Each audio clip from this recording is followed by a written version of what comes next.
Green Science dan Green Technology, kita akan masuk ke dalam pembahasan mengenai apa itu Green Science dan Teknologi. Warna hijau merupakan salah satu simbol yang menunjukkan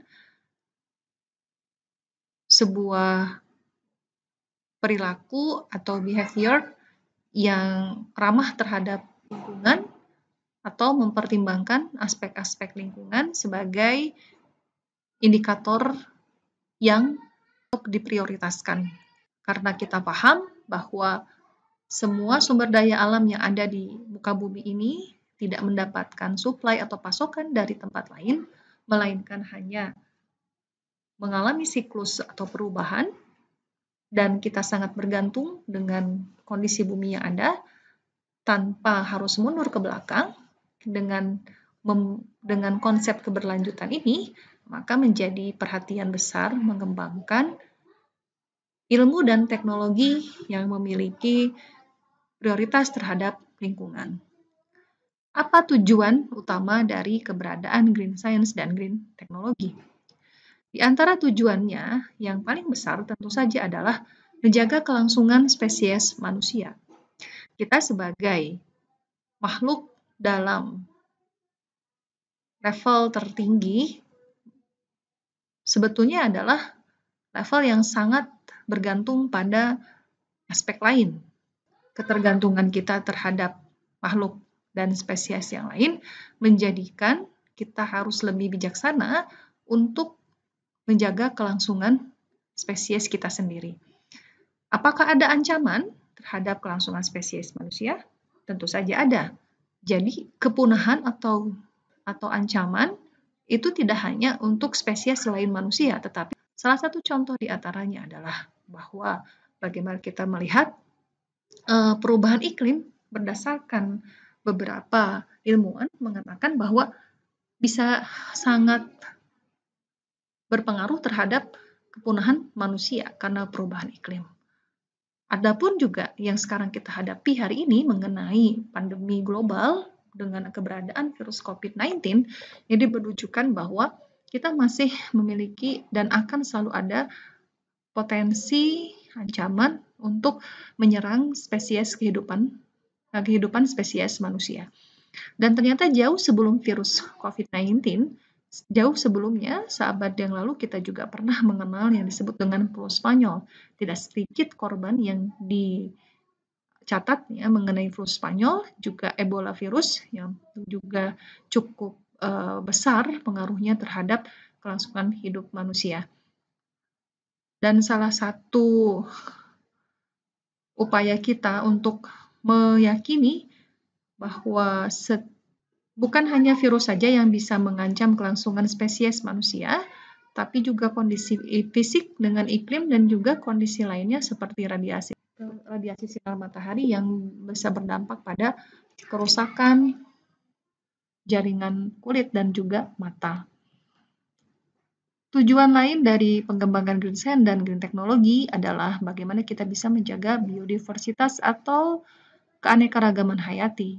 Dengan keanekaragaman hayati, kita berharap bahwa setiap peran itu sangat kompleks dan bisa menjaga lingkungan untuk bisa memenuhi kebutuhan dasar manusia, dan ini adalah contoh dari kompleksitas keanekaragaman hayati. Dan kemudian kita lihat, selain menjaga biodiversity, juga menjaga kekayaan alam. Apakah pentingnya kekayaan alam?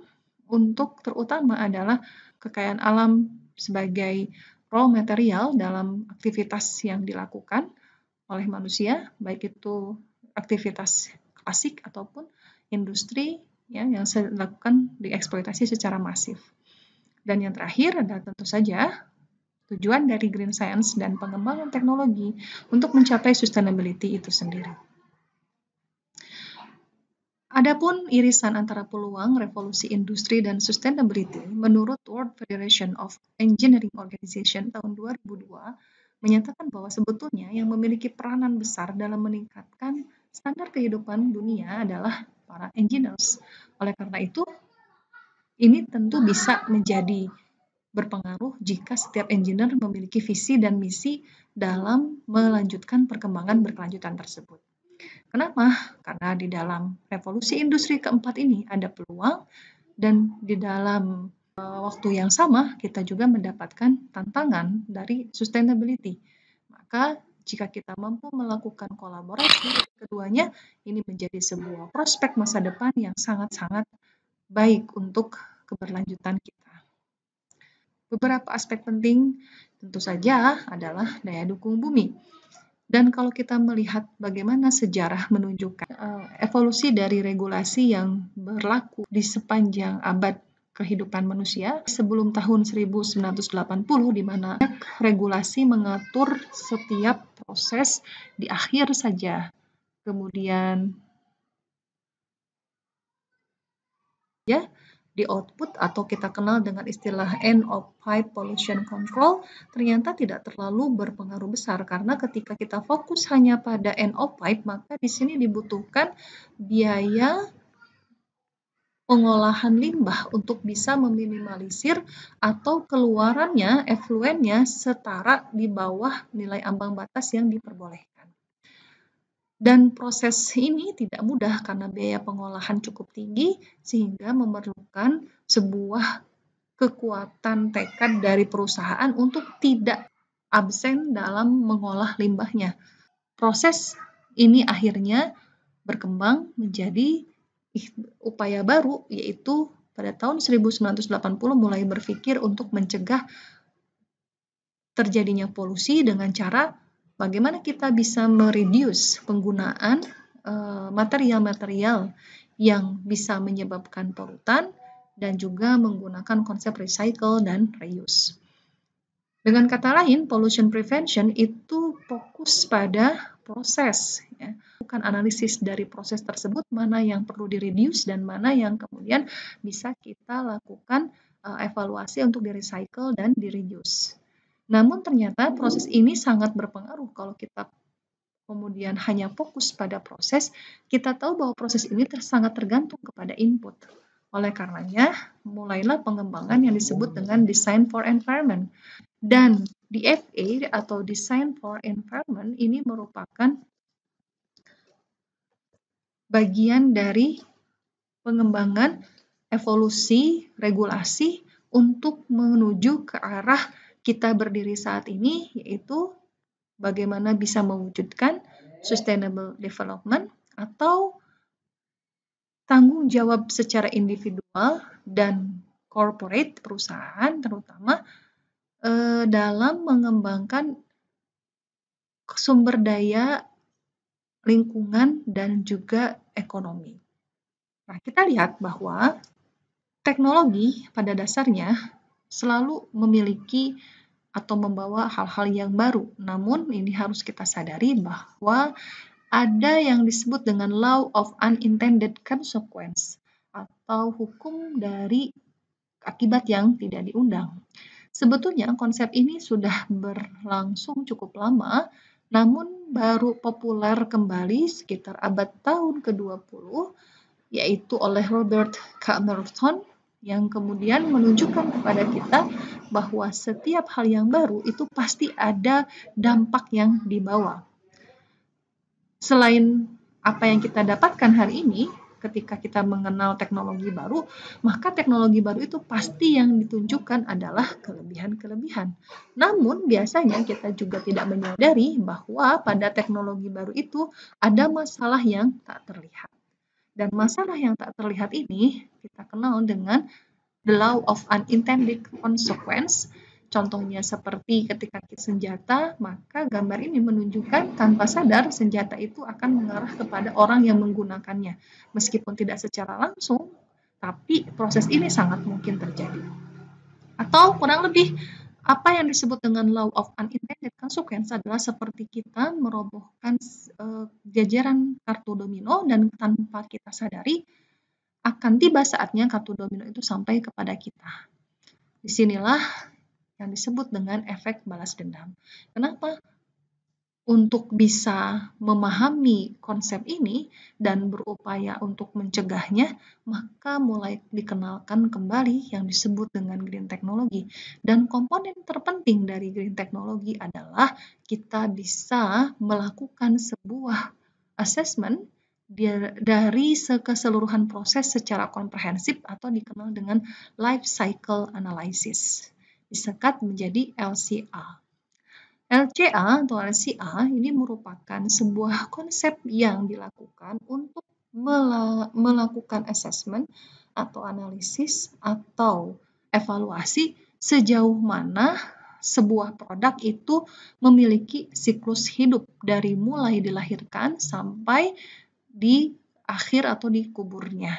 Dan kita lihat di sini dari produk, contohnya misalnya produk manufaktur, kemudian produk digunakan, kemudian ternyata tidak demikian sesederhana itu. Kita tahu bahwa sesudah produk digunakan, pada konsep yang sangat jauh dari green technology, maka produk ini akan kemudian ditreatment untuk didispose atau dibuang, dan akhirnya agar bisa digunakan kembali, ada yang disebut dengan waste mining atau pertambangan pada menambang material, bagian-bagian dari material yang bisa digunakan kembali pada proses manufaktur berikutnya. Ada lagi proses yang lain yang bisa jadi dari produk itu langsung dilakukan recycle. Komponen ya pabrikasi di komponennya digunakan kembali pada proses manufaktur berikutnya. Semakin sederhana sebuah produknya itu dilakukan, maka semakin hijau atau semakin ramah dengan lingkungan. Namun sebaliknya ketika kemudian pola atau siklus hidupnya sangat jauh dari sangat rumit seperti ini, maka ini dikatakan less green. Artinya kita butuh banyak effort, kita butuh banyak energi, kita butuh banyak waktu, kita butuh banyak resource untuk melakukan hal-hal tersebut. Nah, dalam komponen LCA yang kita lihat, apa yang kemudian menjadi tugas dalam kelompok Anda, yaitu kelompok diskusi ya, untuk kimia industri pada dasarnya yang kami minta adalah Anda bisa melakukan analisis siklus sederhana dari kimia industri yang Anda pelajari. Apa yang harus Anda lakukan adalah menentukan ruang lingkup, dan ruang lingkup itu sudah dibatasi melalui tema yang diberikan. Kemudian lakukan analisis massa dan energi serta material yang digunakan. Dan dari sana Anda bisa melihat proses-proses apa saja yang berlaku, kemudian tentukan prinsip kimia mana yang diterapkan, dan analisis dampak serta lingkungan, kesehatan manusia, dan area lainnya. Kemudian lakukan analisis untuk pengembangan produk tersebut. Ini adalah beberapa komponen dari life cycle analysis sederhana. Seperti yang tadi kita sudah diskusikan bahwa sustainable dengan kimia sesungguhnya adalah sebuah hubungan yang sangat cukup erat. Kimia salah satu ilmu sains dan dalam kedudukannya merupakan the central of science, maka pada saat kita berbicara mengenai sustainable science and technology, kimia juga merupakan behind dari sustainability itu sendiri. Dan tentu saja secara singkat, kimia hijau adalah pemanfaatan seperangkat prinsip yang kita miliki di dalam kimia untuk mengurangi atau menghilangkan penggunaan atau pembentukan zat berbahaya dalam desain pembuatan dan aplikasi produk kimianya. Beberapa pengembangan dari keberlanjutan atau green science ya, green chemistry, yaitu dengan cara melakukan pengembangan dunia di pendidikan, di antaranya adalah adanya green chemistry, kemudian chemical enterprise, environmental chemistry, beberapa material smart yang kita inginkan untuk bisa meminimalisir munculnya zat-zat berbahaya dalam industri, kemudian adanya carbon neutral economy, bagaimana kita mengupayakan penggunaan kembali dari sebuah resource yang ada, dan di sini ada juga inti atau kunci dari pembelajaran ilmu kimia itu sendiri, dan kemudian merupakan keseluruhan untuk bisa mencapai prinsip yang diinginkan tadi. Chemistry for Sustainability pada dasarnya adalah bagaimana kita bisa mencapai 3 poin ini. Yang pertama, sebisa mungkin kita bisa menghindari pembuatan atau penggunaan material yang bersifat persisten. kemudian bioakumulatif, toksin, dan bahan-bahan lain yang berbahaya. Persisten artinya adalah munculnya produk atau senyawa sampingan, ya, kimia, produk kimia, senyawa sampingan kimia, senyawa-senyawa yang bertahan cukup lama di lingkungan sehingga tidak bisa dilakukan siklus kimia atau bahkan justru menghambat proses siklus kimia yang terjadi. Ya, salah satu contoh diantaranya adalah DDT. DDT itu merupakan salah satu pestisida yang dikenal dengan giant pesticide, itu bisa mengalami proses dekomposisi lebih daripada 100 tahun. Cukup lama bisa bertahan di alam, itu merupakan salah satu kategori yang disebut dengan persisten. Dan yang kemudian berikutnya terjadi adalah jangan sampai kita justru menggunakan material yang bisa memiliki kemampuan untuk terjadinya bioakumulatif atau terakumulasi, ya, terakumulasi di dalam tubuh makhluk hidup. Contoh adalah adanya akumulasi pada tubuh ikan, ya, tanaman, atau bahkan pada manusia itu sendiri. Di antara kasus bioakumulasi yang cukup terkenal adalah kasus Minamata. Adanya bioakumulasi dari logam berat merkuri yang berasal dari proses pembuatan industri yang menggunakan merkuri sebagai katalis.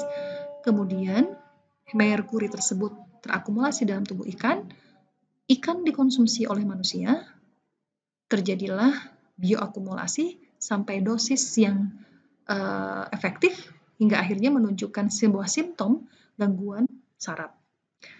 Yang berikutnya adalah toksin atau bahan lain yang berbahaya. Tentu saja ini yang harus kita hindari karena jika kita tidak mampu memprediksi apakah sebuah produk kimia itu berbahaya atau tidak, maka nanti bisa menjadi atau memenuhi hukum law of unintended consequence. Yang berikutnya adalah Green Science juga berharap bisa mengembangkan sumber daya alam yang terbarukan untuk diberdayakan dalam industri, yang kemudian kita bisa melakukan meminimalisir, ya, dampak lingkungan dari proses kimia dan juga manufaktur yang dilakukan oleh manusia. Definisi dari green chemistry pada dasarnya merupakan desain dari produk dan juga proses.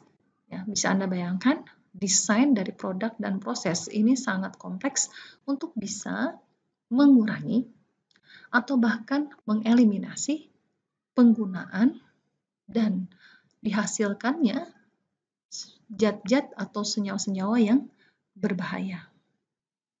Kimia adalah sebuah ilmu yang cukup luas, maka ada cabang ilmu yang penting, diantaranya adalah kimia lingkungan dan juga kimia sintetis. Kimia lingkungan pada dasarnya adalah berupaya untuk mengkaji tentang sumber, reaksi, transport, efek, dan nasib makhluk hidup di air, tanah, udara, dan lingkungan hidup. Sedangkan kimia sintetis adalah sebuah cabang ilmu yang di dalamnya kita berupaya untuk mengembangkan senyawa baru, kemudian membuat zat baru dan mengembangkan metode sintesis zat-zat kimia yang sudah ada. Berikut adalah sebuah proses pendekatan ketika kita memiliki industri yang bergerak dalam menghasilkan sebuah produk dan membutuhkan kimia. Maka di sini ada dua pendekatan, di mana kita tahu bahwa keberadaan zat-zat kimia yang eksis hari ini belum tentu semuanya bisa memberikan suplai yang cukup untuk proses pemenuhan produk tersebut. Maka yang kita butuhkan adalah kita berupaya untuk melakukan sintesis dari zat-zat, ya, yang ramah lingkungan agar bisa digunakan pada proses ini. Atau kemudian dari senyawa kimia yang eksis tadi, karena faktor bahaya atau karena faktor keberadaan kondisi supply yang terbatas, maka kita juga bisa melakukan proses substitusi senyawa kimia tersebut dengan senyawa lain yang lebih sederhana atau bahkan yang lebih ramah lingkungan. Dan kata lain bahwa beberapa praktek dari green chemistry yang bisa dilakukan, tadi contohnya adalah adanya pelarut ramah lingkungan, kemudian katalis ramah lingkungan, kemudian kita proses efisiensi, produk yang ramah lingkungan, juga material-material yang bisa diperbaharui. Itu adalah yang kemudian salah satu praktek yang bisa dikembangkan di dalam